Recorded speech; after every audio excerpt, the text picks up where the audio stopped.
you have PPD your whole life but you didn't notice it and you were not diagnosed until late years. That's my case. A story time.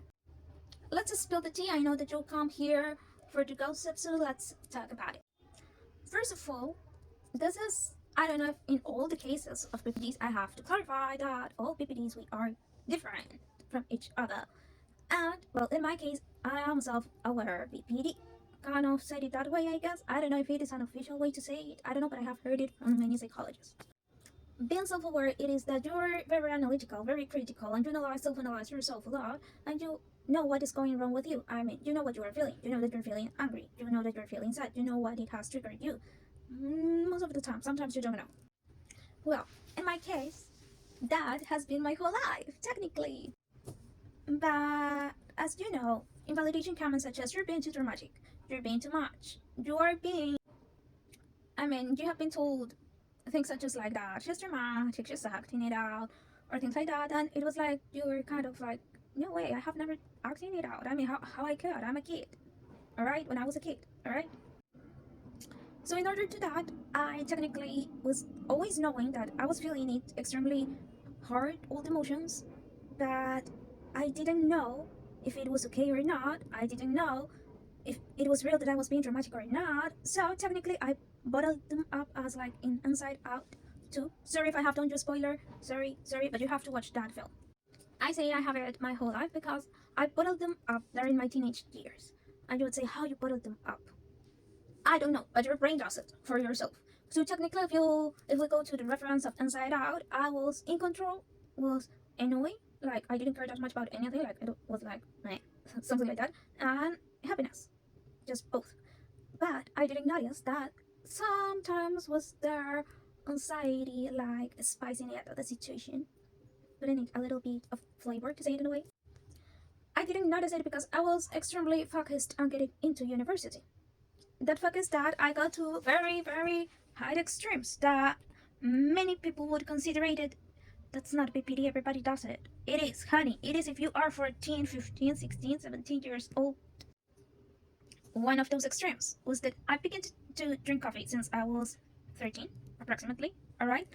And I was preparing myself for the admission exam. So in order that I got technically a perfect plan from my perspective that I would get into university at 17 while I'm at a school and I will have a great summer and all those type of things. So I got a lot of effort my last years of high school, alright? Well, not my last years, technically all my years of high school.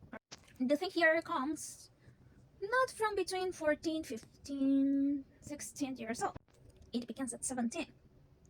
I said, okay, I have seen many disciplined people that got clustered to get into university, so they don't go out with friends, they don't have a social life, alright? And I said, okay, this is my last year at the school and I wanted to get there. After that I passed the exam, I will go out. Nothing happened. I was so self-confident that I was gonna pass that admission exam. Due to that, I had taken English international exams since I was a kid, and I was okay. I was never nervous for an exam. There is when it comes anxiety to press buttons. For the ones that doesn't have seen Inside Out, it happened something similar to Riley, that she got it extremely nervous for her last at her last game. I think it was her last game to get into a team, something like that. I don't remember well. I got this decision. Okay, go and watch the movie. But it is something like that. But if you notice, she couldn't notice it. She couldn't notice it. She couldn't notice it that anxiety was taking control. She couldn't. The same happened to me because I didn't feel it. I was not feeling anxious for the admission exam, but there were thoughts, many intrusive thoughts.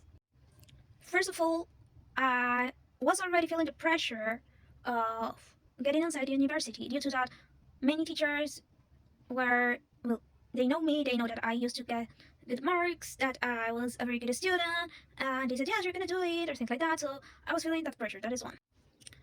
I was feeling also the pressure of the famous what if, alright? What if I don't get into? At that moment, I cannot recognize it as anxiety itself or fear. Due to that, I haven't studied that much about the emotions, so I said I must be nervous. Here comes the great day, the main day. That was the day of the admission exam, after being a whole year of not going out. um was literally the same day of my birthday. uh the day previously I didn't sleep, so I went to the admission exam for like more than 24 hours without sleeping, after also studying it a lot. I mean, when I said studying it a lot, it was that I didn't only study things bad from the school. No, I was all the time solving admission exams, and I was like sleeping like 2 or 3 hours per day, some days a little bit more, but most of the time that was my day. So for that moment I got what it is called my first panic attack. And I know that it was panic attack because first of all I didn't sleep the whole night. I was not knowing how to describe how I was feeling. I was just couldn't say I just could say I was nervous, that I was feeling nervous. Nothing calms me down, alright? Not a teen, nothing, alright? That also the main day, I mean not only the previous day that I didn't sleep the whole night. There in the morning, I was feeling nauseous. I was vomiting. I vomited my breakfast. I was not couldn't even move from the house without going many times to vomit. It was the first time in my life that was happening that to me. I call it like nervous, something like that. All right. I almost didn't get on time because I was not on stopping vomiting. I got to the admission exam. I didn't pass it. Spoiler alert, of course, because I was burned out. All right. I burned out my brain at that moment. So, well, yes, that would be one of many stories of my BPD. Just to don't left the story that way. At the school that I was, that I'm not gonna say which school it was, my high school. They had the great idea to expose us to take a simulation would be of the real last admission exam that I took. All right.